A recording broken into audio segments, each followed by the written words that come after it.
இங்கே தாவீது சொல்றார் பாருங்க, நான் வெட்கப்பட்டு போகாதபடி செய்யும்.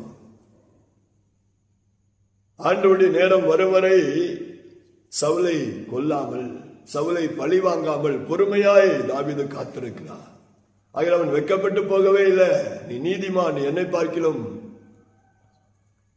நீ உத்தமன், நல்லவன் என்று சொல்லி, நீ எனக்கு, நான் உனக்கு தீமை செய்தால் நீ எனக்கு நன்மை செய்தால், என்னை உயிரோடு கூட தப்ப விட்டாய் என்று சொல்லி தாவீதை சவுல் ராஜா மெச்சிக்கொள்ளுகிறார்.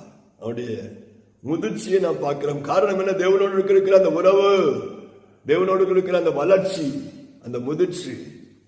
தேவனோடு நம்ம நேரத்தை செலவழிக்க அவருடைய சமூகத்தில் காத்திருக்க நம்முடைய பழைய சுபாவங்கள், மாம்சத்தின் குணங்கள் எல்லாம் மாறி போய் தெய்வீக சுபாவங்கள் நமக்குள் வரும்.